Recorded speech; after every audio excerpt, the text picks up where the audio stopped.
Adventure 5. The Musgrave Ritual. An anomaly which often struck me in the character of my friend Sherlock Holmes was that although in his methods of thought he was the neatest and most methodical of mankind, and although also he affected a certain quiet primness of dress, he was none the less in his personal habits one of the most untidy men that ever drove a fellow lodger to distraction. Not that I am in the least conventional in that respect myself. The rough-and-tumble work in Afghanistan, coming on the top of a natural bohemianism of disposition, has made me rather more lax than befits a medical man.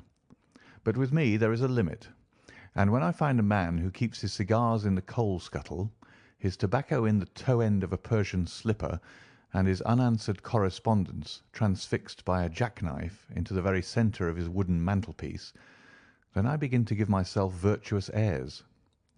I have always held, too, that pistol practice should be distinctly an open-air pastime, and when Holmes, in one of his queer humours, would sit in an armchair with his hair trigger and 100 Boxer cartridges, and proceed to adorn the opposite wall with a patriotic V.R. done in bullet pocks, I felt strongly that neither the atmosphere nor the appearance of our room was improved by it. Our chambers were always full of chemicals and of criminal relics which had a way of wandering into unlikely positions and of turning up in the butter dish or in even less desirable places. But his papers were my great crux. He had a horror of destroying documents, especially those which were connected with his past cases, and yet it was only once in every year or two that he would muster energy to docket and arrange them. For, as I have mentioned somewhere in these incoherent memoirs, the outbursts of passionate energy when he performed the remarkable feats with which his name is associated were followed by reactions of lethargy during which he would lie about with his violin and his books, hardly moving save from the sofa to the table. Thus, month after month, his papers accumulated, until every corner of the room was stacked with bundles of manuscript which were on no account to be burned, and which could not be put away save by their owner.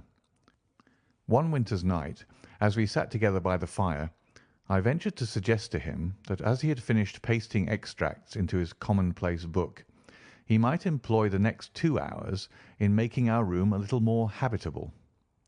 He could not deny the justice of my request, so with a rather rueful face he went off to his bedroom, from which he returned presently, pulling a large tin box behind him.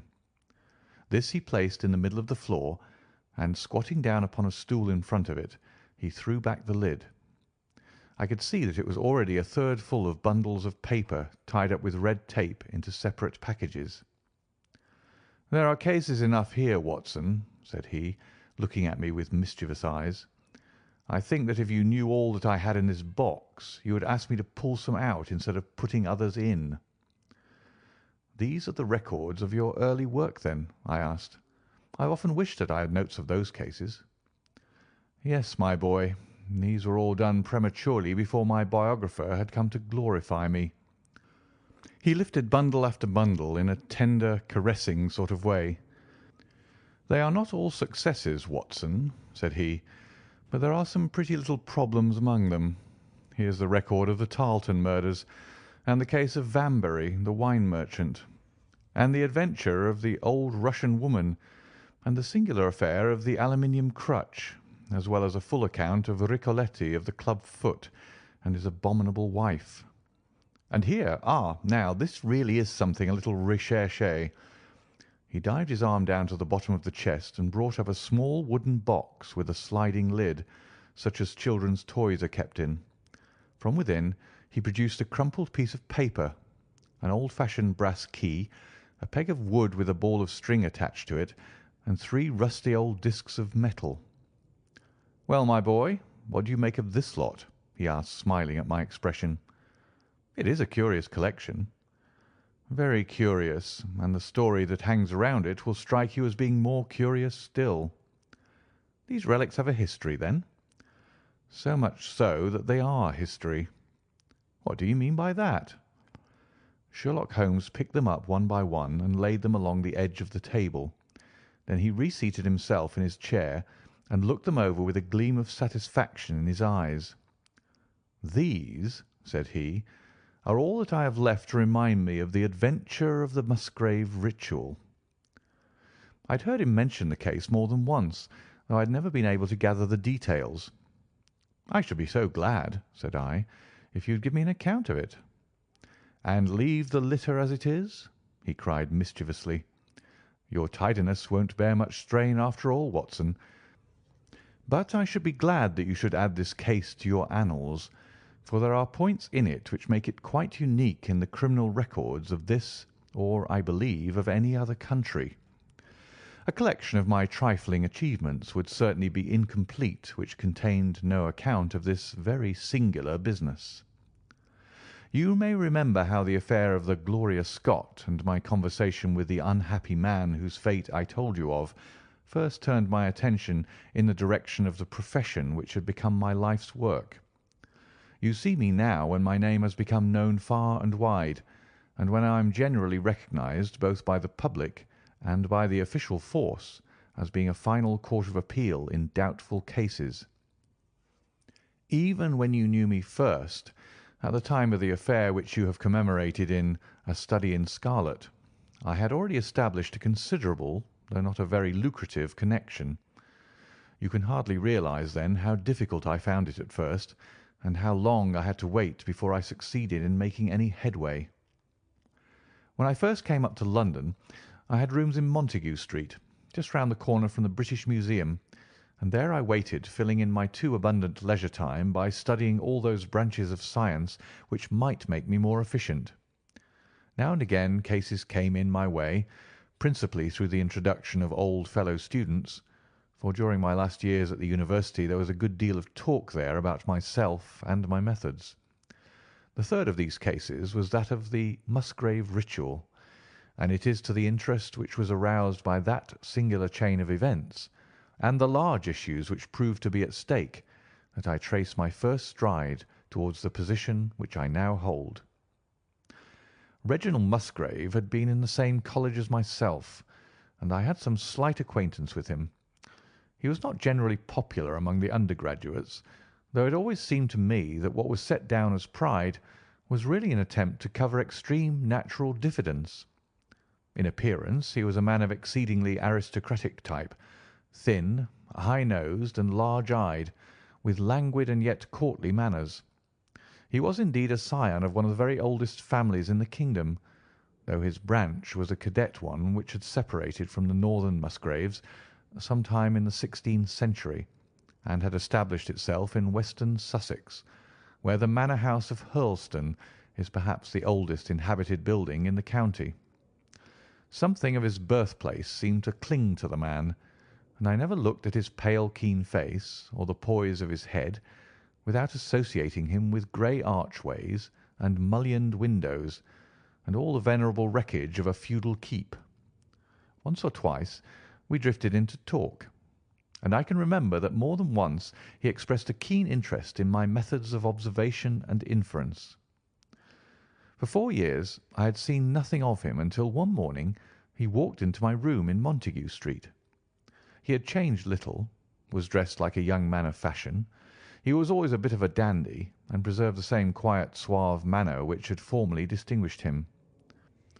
"How has all gone with you, Musgrave?" I asked, after we had cordially shaken hands. "You probably heard of my poor father's death," said he. "He was carried off about 2 years ago. Since then I have, of course, had the Hurlstone estates to manage, and as I am member for my district as well, my life has been a busy one. But I understand, Holmes, that you are turning to practical ends those powers with which you used to amaze us." "Yes," said I. "I have taken to living by my wits." "I am delighted to hear it, for your advice at present would be exceedingly valuable to me. We have had some very strange doings at Hurlstone, and the police have been able to throw no light upon the matter. It is really the most extraordinary and inexplicable business." You can imagine with what eagerness I listened to him, Watson, for the very chance for which I had been panting during all those months of inaction seemed to have come within my reach. In my inmost heart I believed that I could succeed where others failed, and now I had the opportunity to test myself. "Pray let me have the details," I cried. Reginald Musgrave sat down opposite to me and lit the cigarette which I had pushed towards him. "You must know," said he, "that though I am a bachelor, I have to keep up a considerable staff of servants at Hurlstone, for it is a rambling old place and takes a good deal of looking after. I preserve, too, and in the pheasant months I usually have a house party, so that it would not do to be short-handed. Altogether there are 8 maids, the cook, the butler, 2 footmen, and a boy. The garden and the stables, of course, have a separate staff. Of those servants, the one who had been longest in our service was Brunton the butler. He was a young schoolmaster out of place when he first taken up by my father, but he was a man of great energy and character, and he soon became quite invaluable in the household. He was a well-grown, handsome man with a splendid forehead, and though he has been with us for 20 years, he cannot be more than 40 now. With his personal advantages and his extraordinary gifts, for he can speak several languages and play nearly every musical instrument, it is wonderful that he should have been satisfied so long in such a position, but I suppose that he was comfortable and lacked energy to make any change. The butler of Hurlstone is always a thing that is remembered by all who visit us. But this paragon has one fault. He is a bit of a Don Juan, and you can imagine that for a man like him it is not a very difficult part to play in a quiet country district. When he was married it was all right, but since he has been a widower we have had no end of trouble with him. A few months ago we were in hopes that he was about to settle down again, for we became engaged to Rachel Howells, our second housemaid, but he has thrown her over since then and taken up with Janet Drugellis, the daughter of the head gamekeeper. Rachel, who is a very good girl, but of an excitable Welsh temperament, had a sharp touch of brain fever, and goes about the house now, or did until yesterday, like a black-eyed shadow of her former self. That was our first drama at Hurlstone, but a second one came to drive it from our minds, and it was prefaced by the disgrace and dismissal of Butler Brunton. This is how it came about. I have said that the man was intelligent, and this very intelligence has caused his ruin, for it seems to have led to an insatiable curiosity about things which did not in the least concern him. I had no idea of the lengths to which this would carry him until the merest accident opened my eyes to it. I have said that the house is a rambling one. One day last week, on Thursday night to be more exact, I found that I could not sleep, having foolishly taken a cup of strong café noir after my dinner. After struggling against it until 2 in the morning, I felt that it was quite hopeless, so I rose and lit the candle with the intention of continuing a novel which I was reading. The book, however, had been left in the billiard-room, so I pulled on my dressing-gown and started off to get it. In order to reach the billiard-room, I had to descend a flight of stairs, and then to cross the head of a passage which led to the library and the gun-room. You can imagine my surprise when, as I looked down this corridor, I saw a glimmer of light coming from the open door of the library. I had myself extinguished the lamp and closed the door before coming to bed. Naturally, my first thought was of burglars. The corridors at Hurlstone have their walls largely decorated with trophies of old weapons. From one of these I picked a battle-axe, and then, leaving my candle behind me, I crept on tiptoe down the passage and peeped in at the open door. Brunton the butler was in the library. He was sitting, fully dressed, in an easy-chair with a slip of paper which looked like a map upon his knee, and his forehead sunk forward upon his hand in deep thought. I stood dumb with astonishment, watching him from the darkness. A small taper on the edge of the table shed a feeble light which sufficed to show me that he was fully dressed. Suddenly, as I looked, he rose from his chair, and walking over to a bureau at the side, he unlocked it and drew out one of the drawers. From this he took a paper, and returning to his seat, he flattened it out beside the taper on the edge of the table, and began to study it with minute attention. My indignation at this calm examination of our family documents overcame me so far that I took a step forward, and Brunton, looking up, saw me standing in the doorway.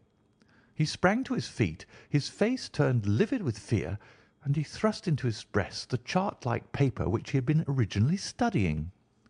"So," said I, "this is how you repay the trust which we have reposed in you. You will leave my service to-morrow." He bowed with the look of a man who is utterly crushed, and slunk past me without a word. The taper was still on the table, and by its light I glanced to see what the paper was which Brunton had taken from the bureau. To my surprise, it was nothing of any importance at all, but simply a copy of the questions and answers in the singular old observance called the Musgrave Ritual. It is a sort of ceremony peculiar to our family, which each Musgrave for centuries past has gone through on his coming of age. A thing of private interest, and perhaps of some little importance to the archaeologist, like our own blazonings and charges, but of no practical use whatever. "We had better come back to the paper afterwards," said I. "If you think it really necessary," he answered with some hesitation. To continue my statement, however, I relocked the bureau, using the key which Brunton had left, and I had turned to go when I was surprised to find that the butler had returned and was standing before me. "Mr. Musgrave, sir," he cried, in a voice which was hoarse with emotion, "I cannot bear disgrace, sir. I have always been proud above my station in life, and disgrace would kill me. My blood will be on your head, sir. It will, indeed, if you drive me to despair. If you cannot keep me after what has passed, then for God's sake let me give you notice and leave in a month, as if of my own free will. I could stand that, Mr. Musgrave, but not to be cast out before all the folk that I know so well." "You don't deserve much consideration, Brunton," I answered. "Your conduct has been most infamous. However, as you have been a long time in the family, I have no wish to bring public disgrace upon you. A month, however, is too long. Take yourself away in a week, and give what reason you like for going." "Only a week, sir," he cried, in a despairing voice. "A fortnight, say at least a fortnight." "A week," I repeated, "and you may consider yourself to have been very leniently dealt with." He crept away, his face sunk upon his breast like a broken man, while I put out the light and returned to my room. For 2 days after this, Brunton was most assiduous in his attention to his duties. I made no allusion to what had passed, and waited with some curiosity to see how he would cover his disgrace. On the third morning, however, he did not appear, as was his custom after breakfast, to receive my instructions for the day. As I left the dining-room, I happened to meet Rachel Howells, the maid. I have told you that she had only recently recovered from an illness, and was looking so wretchedly pale and wan that I remonstrated with her for being at work. "You should be in bed," I said. "Come back to your duties when you are stronger." She looked at me with so strange an expression that I began to suspect that her brain was affected. "I am strong enough, Mr. Musgrave," said she. "We will see what the doctor says," I answered. "You must stop work now, and when you go downstairs, just say that I wish to see Brunton." "The butler is gone," said she. "Gone? Gone where?" "He is gone. No one has seen him. He's not in his room. Oh, yes, he's gone. He's gone." She fell back against the wall with shriek after shriek of laughter, while I, horrified at this sudden hysterical attack, rushed to the bell to summon help. The girl was taken to her room, still screaming and sobbing, while I made inquiries about Brunton. There was no doubt about it that he had disappeared. His bed had not been slept in. He had been seen by no one since he had retired to his room the night before, and yet it was difficult to see how he could have left the house, as both windows and doors were found to be fastened in the morning. His clothes, his watch, and even his money were in his room, but the black suit which he usually wore was missing. His slippers, too, were gone, but his boots were left behind. Where, then, could Butler Brunton have gone in the night, and what could have become of him now? Of course, we searched the house from cellar to garret, but there was no trace of him. It is, as I have said, a labyrinth of an old house, especially the original wing, which is now practically uninhabited, but we ransacked every room and cellar without discovering the least sign of the missing man. It was incredible to me that he could have gone away, leaving all his property behind him, and yet where could he be? I called in the local police, but without success.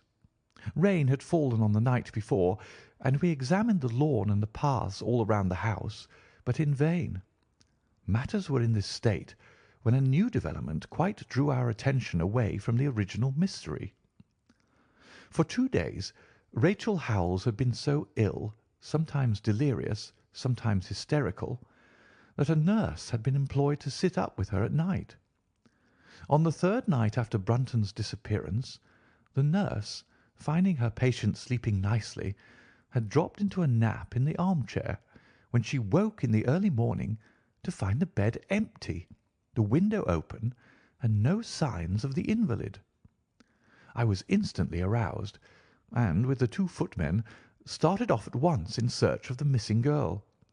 It was not difficult to tell the direction which she had taken, for, starting from under her window, we could follow her footmarks easily across the lawn to the edge of the mere, where they vanished close to the gravel path which leads out of the grounds. The lake there is 8 feet deep, and you can imagine our feelings when we saw that the trail of the poor demented girl came to an end at the edge of it.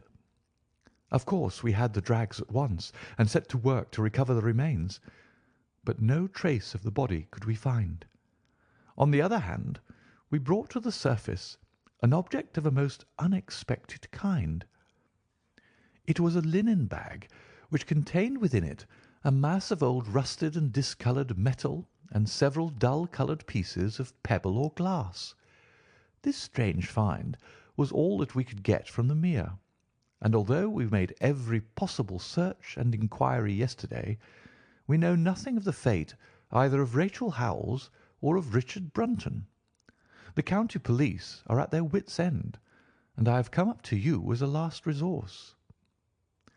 You can imagine, Watson, with what eagerness I listened to this extraordinary sequence of events, and endeavoured to piece them together and to devise some common thread upon which they might all hang. The butler was gone, the maid was gone. The maid had loved the butler, but had afterwards had cause to hate him. She was of Welsh blood, fiery and passionate. She had been terribly excited immediately after his disappearance. She had flung into the lake a bag containing some curious contents. These were all factors which had to be taken into consideration, and yet none of them got quite to the heart of the matter. What was the starting point of this chain of events? There lay the end of this tangled line. "I must see that paper, Musgrave," said I, "which this butler of yours thought it was worth his while to consult, even at the risk of the loss of his place." "It is rather an absurd business, this ritual of ours," he answered, "but it has at least the saving grace of antiquity to excuse it. I have a copy of the questions and answers here, if you care to run your eye over them."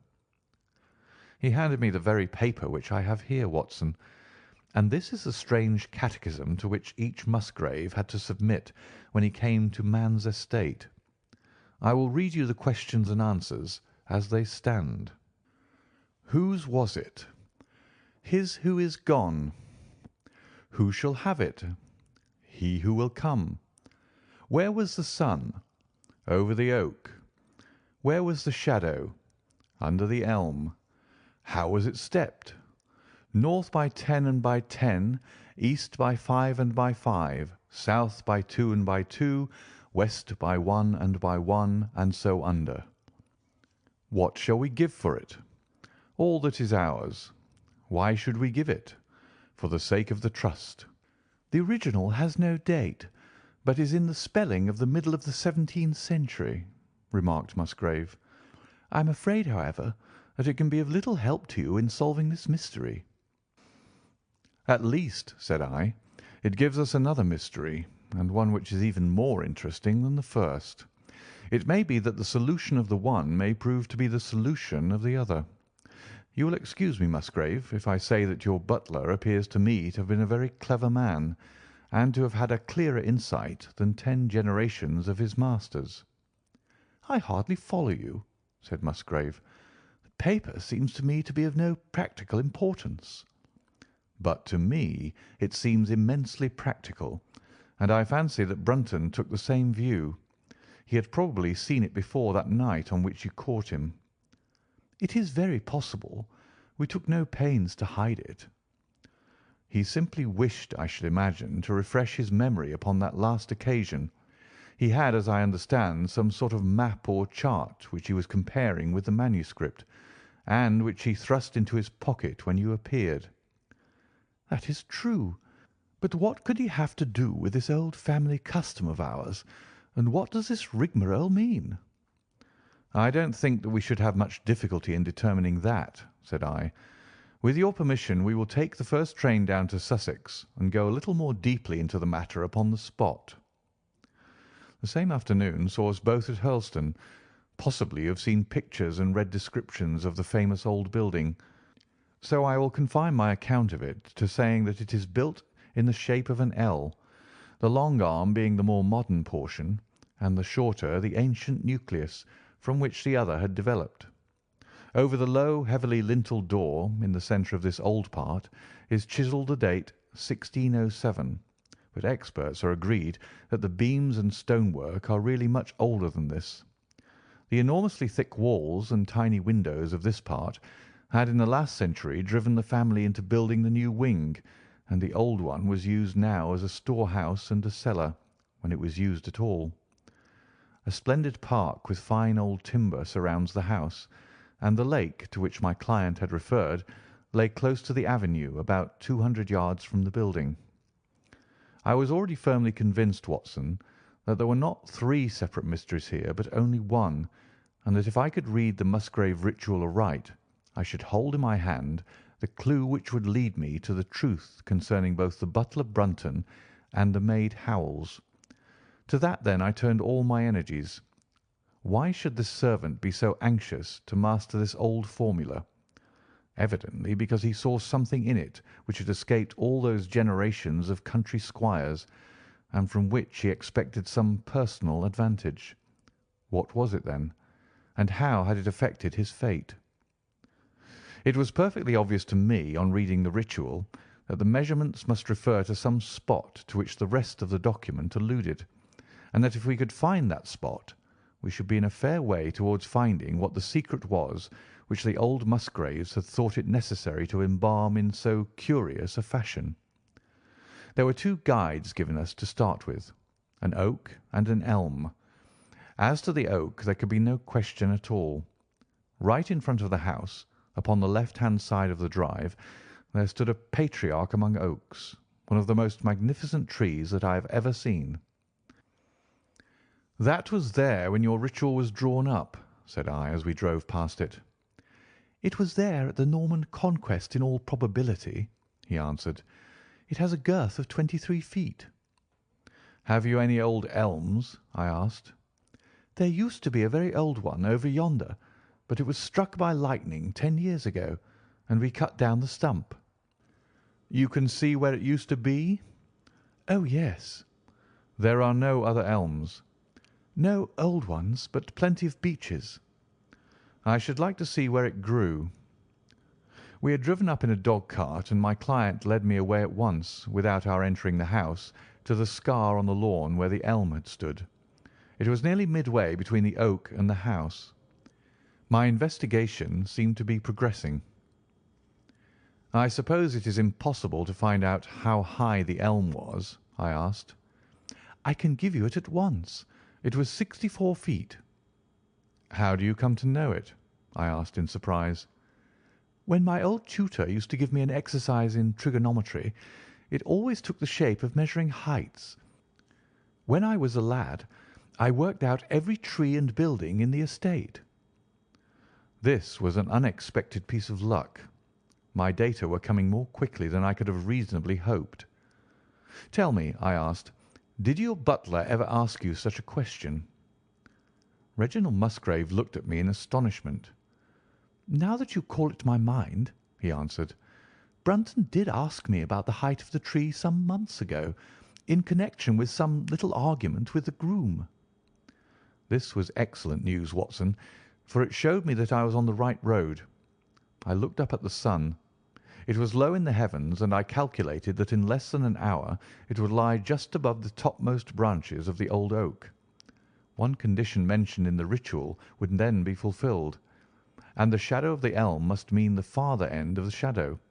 Otherwise the trunk would have been chosen as the guide.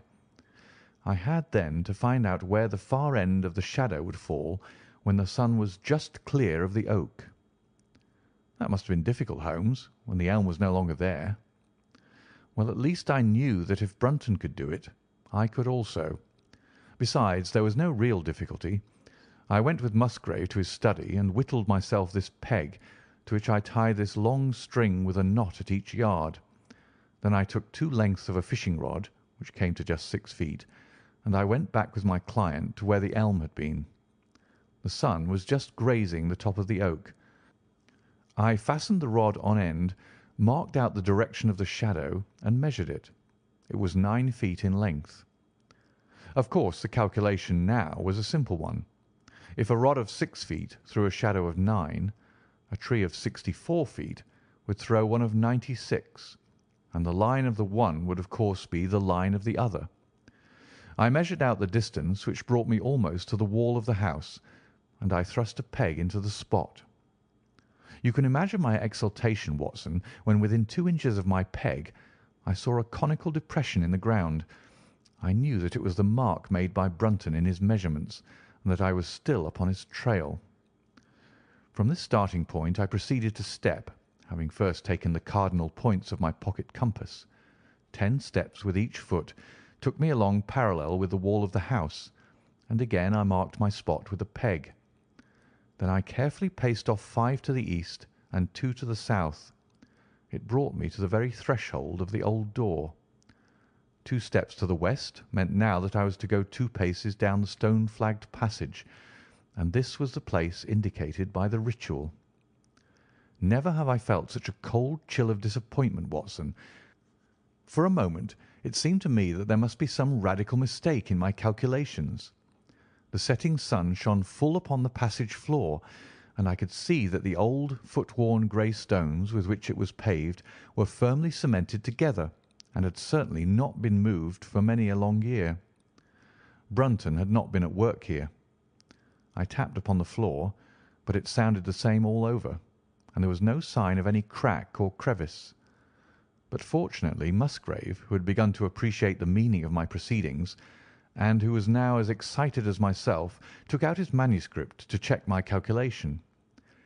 "And under," he cried. "You have omitted the 'and under.'" I had thought that it meant that we were to dig, but now, of course, I saw at once that I was wrong. "There is a cellar under this, then?" I cried. "Yes, and as old as the house. Down here, through this door."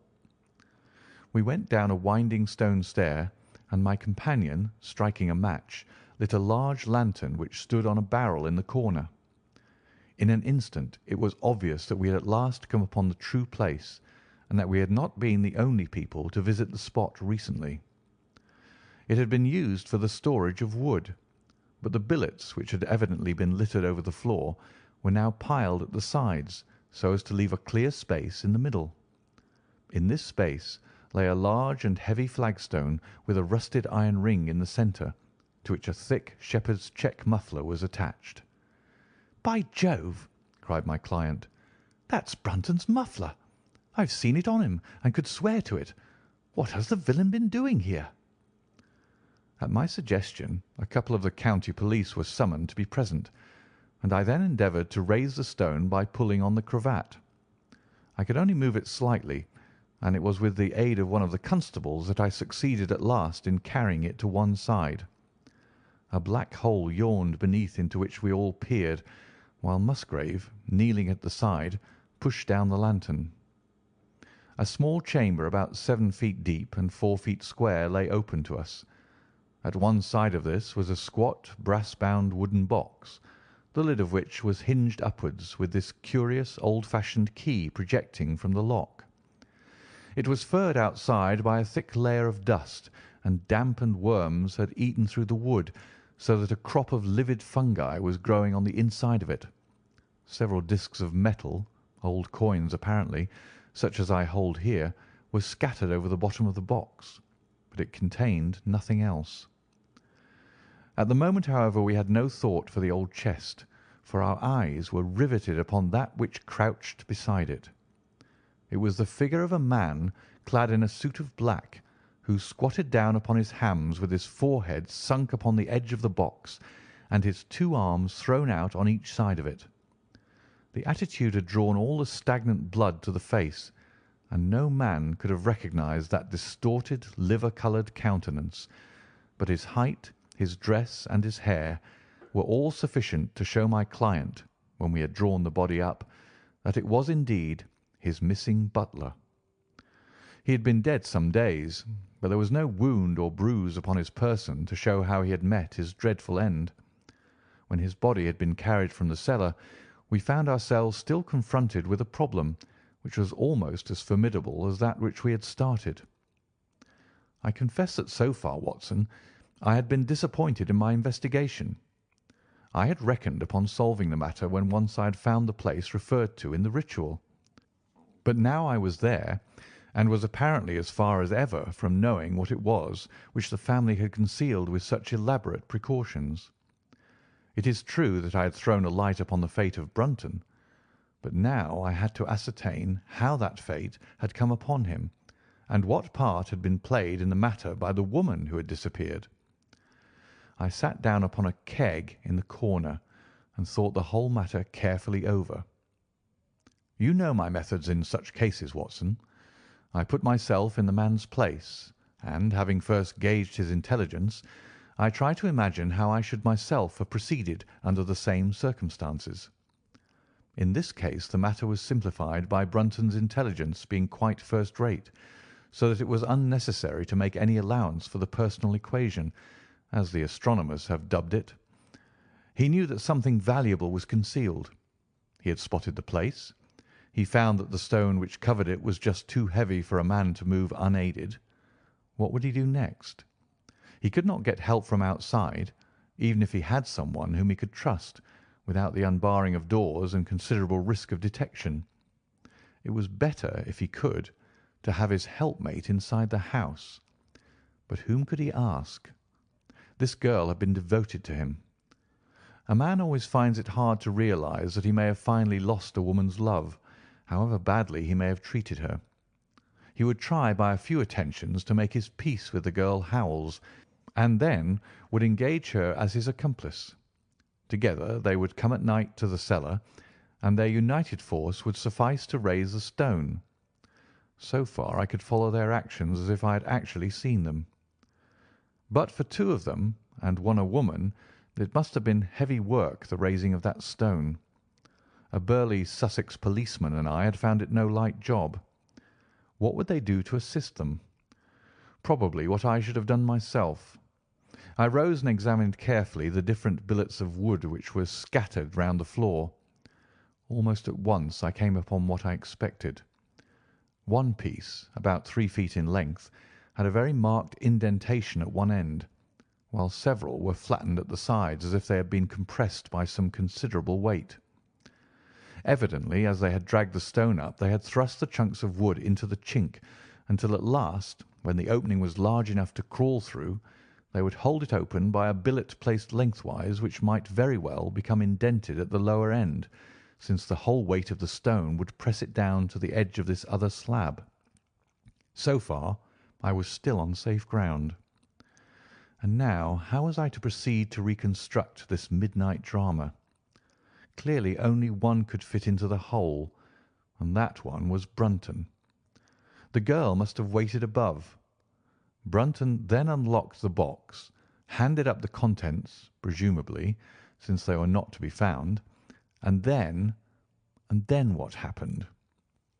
What smouldering fire of vengeance had suddenly sprung into flame in this passionate Celtic woman's soul when she saw the man who had wronged her perhaps far more than we suspected, in her power? Was it a chance that the wood had slipped and that the stone had shut Brunton into what had become his sepulchre? Had she only been guilty of silence as to his fate? Or had some sudden blow from her hand dashed the support away and sent the slab crashing down into its place? Be that as it might, I seemed to see that woman's figure still clutching at her treasure trove and flying wildly up the winding stair, with her ears ringing perhaps with the muffled screams from behind her and with the drumming of frenzied hands against the slab of stone which was choking her faithless lover's life out. Here was the secret of her blanched face, her shaken nerves, her peals of hysterical laughter on the next morning. But what had been in the box? What had she done with that? Of course, it must have been the old metal and pebbles which my client had dragged from the mere. She had thrown them in there at the first opportunity to remove the last trace of her crime. For 20 minutes I had sat motionless, thinking the matter out. Musgrave still stood with a very pale face, swinging his lantern and peering down into the hole. "These are the coins of Charles I," said he, holding out the few which had been in the box. "You see we were right in fixing our date for the ritual." "We may find something else of Charles I," I cried, as the probable meaning of the first two questions of the ritual broke suddenly upon me. "Let me see the contents of the bag which you fished from the mere." We ascended to his study, and he laid the débris before me. I could understand his regarding it as of small importance when I looked at it, for the metal was almost black and the stones lustreless and dull. I rubbed one of them on my sleeve, however, and it glowed afterwards like a spark in the dark hollow of my hand. The metalwork was in the form of a double ring, but it had been bent and twisted out of its original shape. "You must bear in mind," said I, "that the royal party made head in England even after the death of the king, and that when they at last fled, they probably left many of their most precious possessions buried behind them, with the intention of returning for them in more peaceful times." "My ancestor, Sir Ralph Musgrave, was a prominent cavalier, and the right-hand man of Charles II in his wanderings," said my friend. "Ah, indeed," I answered. "Well now, I think that really should give us the last link that we wanted. I must congratulate you on coming into the possession, though in rather a tragic manner, of a relic which is of great intrinsic value, but of even greater importance as an historical curiosity." "What is it, then?" he gasped in astonishment. "It is nothing less than the ancient crown of the kings of England." "The crown?" "Precisely. Consider what the ritual says. How does it run? Whose was it? His who is gone.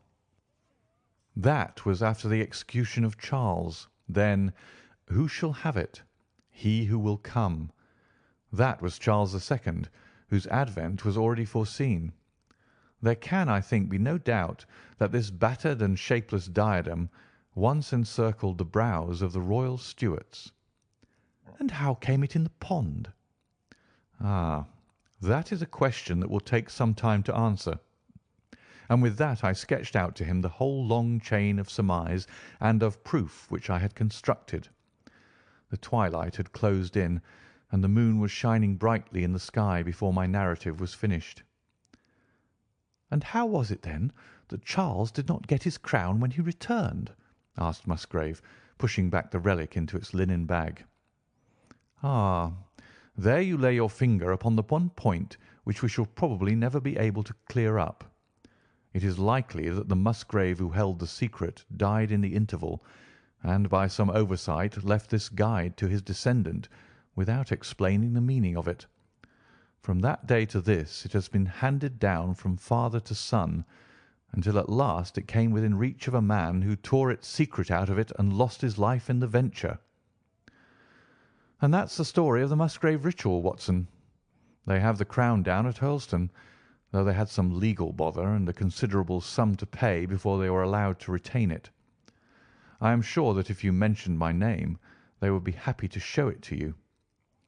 Of the woman nothing was ever heard, and the probability is that she got away out of England and carried herself and the memory of her crime to some land beyond the seas. End of the Musgrave Ritual.